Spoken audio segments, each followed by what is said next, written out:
안식 후 첫날, 일찍이 아직 어두울 때에 막달라 마리아가 무덤에 와서 돌이 무덤에서 옮겨진 것을 보고 시몬 베드로와 예수께서 사랑하시던 그 다른 제자에게 달려가서 말하되, 사람들이 주님을 무덤에서 가져다가 어디 두었는지 우리가 알지 못하겠다. 베드로와 그 다른 제자가 나가서 무덤으로 갈새 둘이 같이 다름질하더니 그 다른 제자가 베드로보다 더 빨리 달려가서 먼저 무덤에 이르러 구부려 세마포 놓인 것을 보았으나 들어가지는 아니하였더니 시몬 베드로는 따라와서 무덤에 들어가 보니 세마포가 놓였고 또 머리를 쌌던 수건은 세마포와 함께 놓이지 않고 딴 곳에 쌌던 대로 놓여 있더라. 그때에야 무덤에 먼저 갔던 그 다른 제자도 들어가 보고 믿더라. 그들은 성경에 그가 죽은 자 가운데서 다시 살아나야 하리라 하신 말씀을 아직 알지 못하더라. 이에 두 제자가 자기들의 집으로 돌아가니라. 마리아는 무덤 밖에 서서 울고 있더니 울면서 구부려 무덤 안을 들여다보니 흰옷 입은 두 천사가 예수의 시체니었던 곳에 하나는 머리편에 하나는 발편에 앉았더라. 여자여, 어찌하여 우느냐? 사람들이 내 주님을 옮겨다가 어디 두었는지 내가 알지 못함이다. 이 말을 하고 뒤로 돌이켜 예수께서 서 계신 것을 보았으나 예수이신 줄은 알지 못하더라. 여자여, 어찌하여 울며 누구를 찾느냐? 마리아는 그가 동산지기인 줄 알고 이르되, 주여, 당신이 옮겼거든 어디 두었는지 내게 이루소서. 그리하면 내가 가져가리이다. 마리아야. 마리아가 돌이켜 히브리 말로 라보니, 이는 선생님이라는 말이라. 나를 붙들지 말라. 내가 아직 아버지께로 올라가지 아니하였노라. 너는 내 형제들에게 가서 이르되, 내가 내 아버지 곧 너희 아버지 내 하나님 곧 너희 하나님께로 올라간다 하라. 막달라 마리아가 가서 제자들에게 내가 주를 보았다 하고 또 주께서 자기에게 이렇게 말씀하셨다 이르니라. 이는 하나님의 말씀입니다.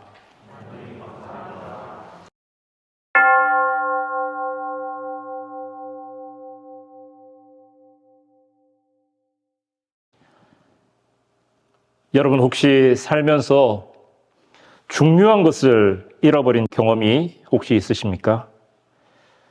저는 지난 금요일 부활절 장을 보기 위해 마트를 갔다가 계산대 앞에서 교회 체크카드가 보이지 않아 몹시 당황한 적이 있습니다. 분명 앞에 있는 가게에서 사용을 했는데 지갑 안에 카드가 보이지 않는 겁니다. 한참을 찾으면서 고민하고 있는데 어떤 사람이 땅에 떨어져 있던 카드를 보고 누구 카드냐고 이야기를 해서 다행히 바로 찾을 수 있었습니다.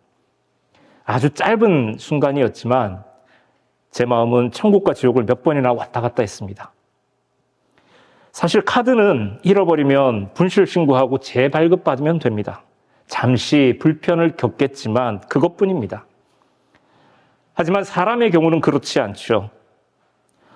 예전에 해수욕장에 가면 종종 길 잃은 아이를 보호하고 있다라는 방송을 들을 수 있었습니다. 생김새가 어떠하고 옷 차림새가 어떠하다라고 하는 그런 설명을 들려주면서 가족들은 빨리 데려가라고 하는 그런 방송입니다.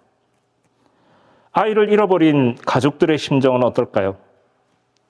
잃어버린 아이를 다시 찾기 전까지는 그 무엇도 눈에 들어오지 않을 겁니다. 미친 듯이 정신없이 아이를 찾아 온 사방을 헤매고 다니겠죠. 자기 아이를 다시 찾기 전까지 결코 멈추지 않을 겁니다.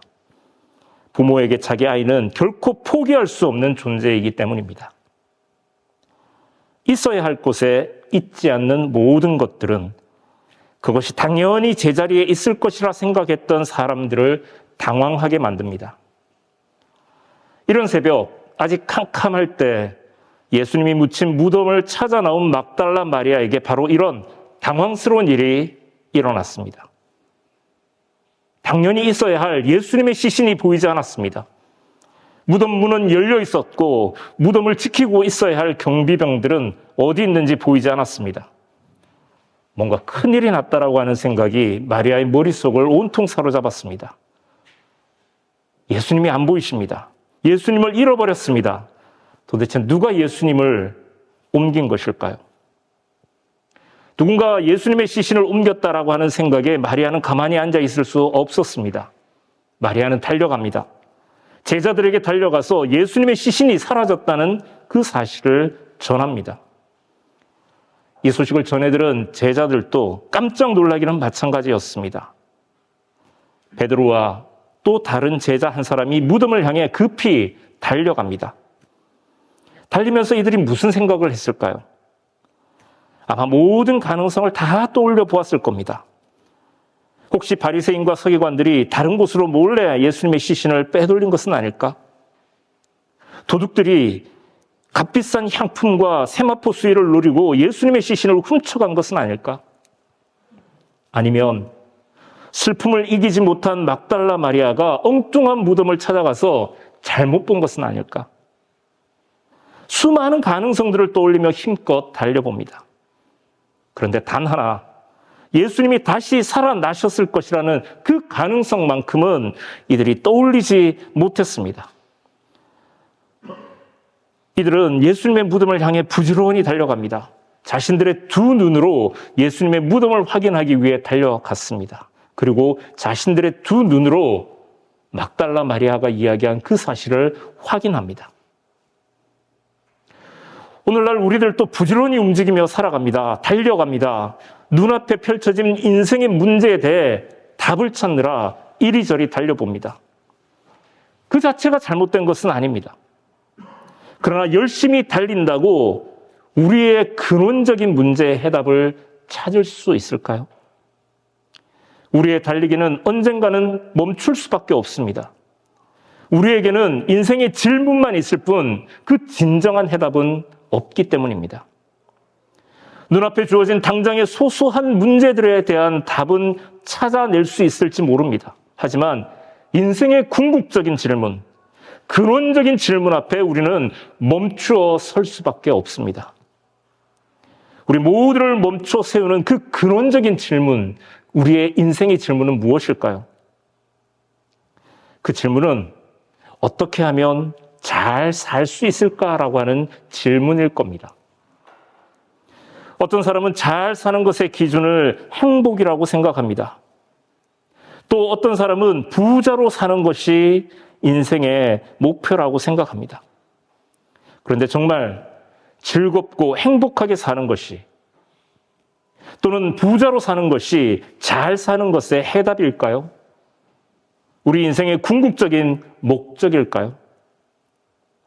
아무리 행복하게 산다 해도 또한 모든 것을 다 살 수 있는 재산을 가진다 해도 사람은 누구나 죽음 앞에서 멈추어 설 수밖에 없습니다.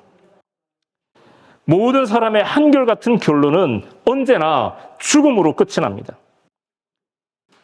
그런 의미에서 본다면 모든 사람들의 삶은 죽음을 향한 행진이라고 그렇게 이야기할 수밖에 없습니다. 그 과정이 어떻든 그 끝은 언제나 무덤일 수밖에 없기 때문입니다. 그런데 놀라운 소식이 우리에게 들려옵니다. 무덤 문이 열렸습니다. 사망의 권세가 깨트려졌습니다. 죽음에서 생명으로 옮겨졌습니다. 우리 주님, 예수님이 부활하셨습니다. 죄로 인해 이 땅에 찾아온 죽음의 문제를 십자가 위에서 죽으신 예수님이 다시 살아나셔서 부활의 첫 열매가 되셨습니다. 우리에게 진정으로 잘 살 수 있는 길을 열어주셨습니다. 이제 우리의 종착역은 무덤이 아닙니다. 무덤 밖으로 나와 우리에게 주어진 새 생명, 새 삶을 살아갈 수 있게 되었습니다. 그 증거가 오늘 말씀 속에서 보여진 빈 무덤입니다. 겉으로 보기엔 분명히 무덤이었지만 이제 그곳은 더 이상 무덤이 아닙니다. 그 안에는 시신이 없습니다. 죽음이 없습니다. 빈 무덤입니다. 죽음의 상징이었던 십자가를 우리를 위해 주님이 피 흘려 죽으신 은혜의 상징으로 바꾸어 주신 하나님께서 죽음의 자리였던 무덤을 빈 무덤으로 바꾸어 주셨습니다. 빈 무덤은 역설적으로 생명으로 가득 차 있는 공간입니다. 죽음을 깨뜨리고 지금 살아나신 주님의 흔적이 그 안을 가득 채우고 있었기 때문입니다. 주님은 살아나셨습니다. 무덤에 머물러 있지 않고 밖으로 나아가 움직이셨습니다. 무덤이 텅 비어 있는 이유입니다. 주님은 우리 모두도 그렇게 살도록 초청하셨습니다. 부활의 삶에 동참하도록 우리를 부르십니다. 그렇습니다. 하나님께서 부활하신 예수님을 통하여 우리가 걸어갈 길을 바꾸어 주셨습니다. 새 길을, 새 삶을, 그리고 살아갈 길을 열어 주셨습니다.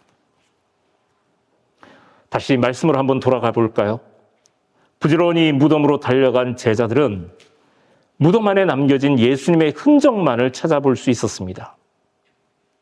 막달라 마리아의 말처럼 예수님은 그 자리에 없었습니다. 그 사실을 확인한 후에 제자들은 자기들의 집으로 돌아가 버립니다. 사실 이 갑작스러운 결말에 우리는 매우 당황스럽기까지 합니다. 기껏 예수님이 없어진 사실을 발견하고 더 찾아보지 않고 그대로 자기들의 집으로 돌아가 버린 겁니다. 여기서 결정적인 전환이 일어납니다.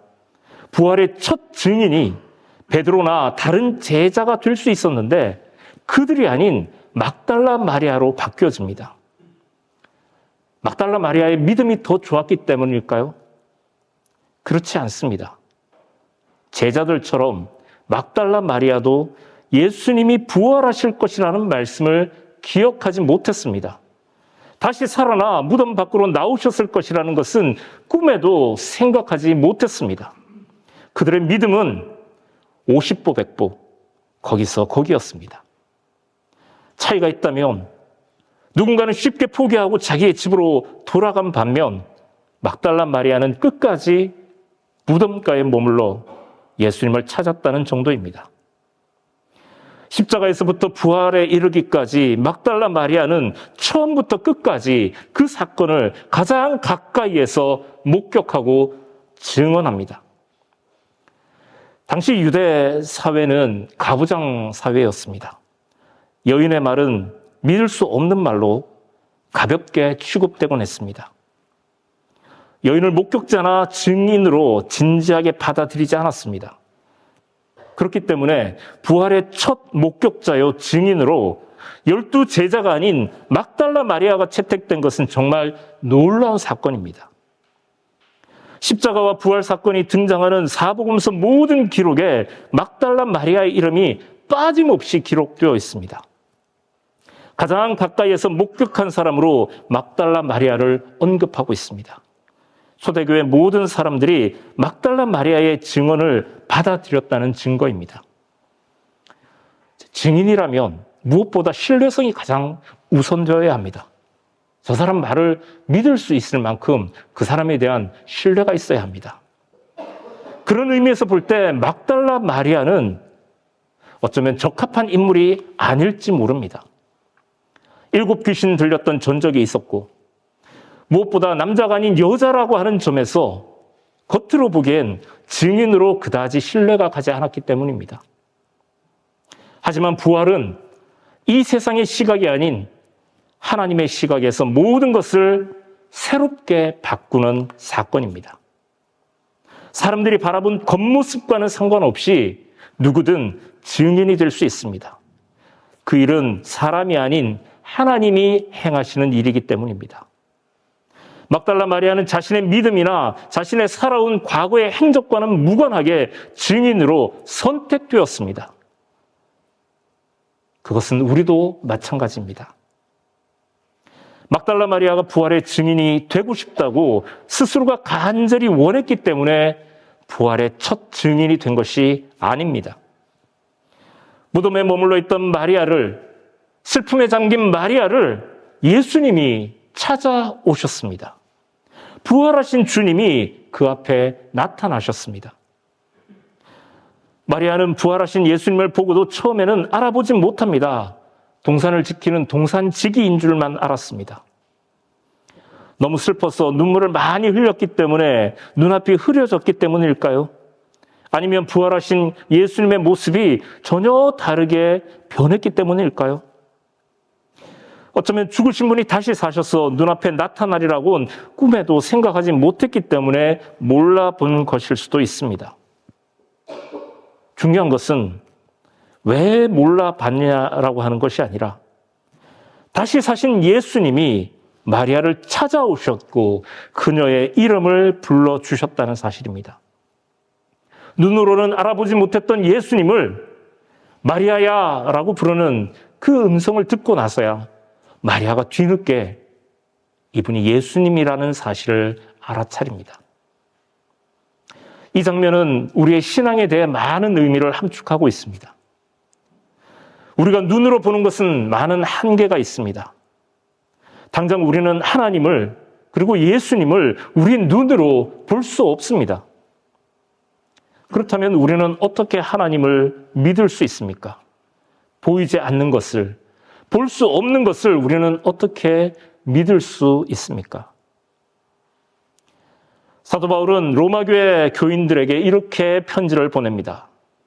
로마서 10장 17절로 18절 말씀을 제가 세 번역으로 한번 읽어보겠습니다. 그러므로 믿음은 들음에서 생기고 들음은 그리스도를 전하는 말씀에서 비롯됩니다. 그러면 내가 묻습니다. 그들은 들은 일이 없습니까? 물론 그렇지 않습니다. 성경 말씀에 그들의 목소리가 온 땅에 퍼지고 그들의 말이 땅끝까지 퍼졌다 하였습니다. 우리의 믿음은 보이는 것에 달려있지 않고 들음에 달려있다라고 말씀합니다. 예수님의 부활하심은 온 땅에 이미 선포되었습니다. 세상 사람들도 오늘이 부활절이라는 사실을 들어서 알고 있습니다. 그러나 이 말을 들은 그들 모두가 예수님을 믿는 것은 아닙니다. 그렇다면 믿음이 우리의 신실함에 달려있는 것이 아니라는 사실을 깨달을 수 있습니다. 우리의 확신에 달려있지 않습니다. 우리의 지식이나 이성으로 추론한 합리적인 결과로 믿음을 형성하는 것이 아닙니다. 우리가 믿음을 가지는 것이 아니라 믿음이 우리 곁으로 다가옵니다.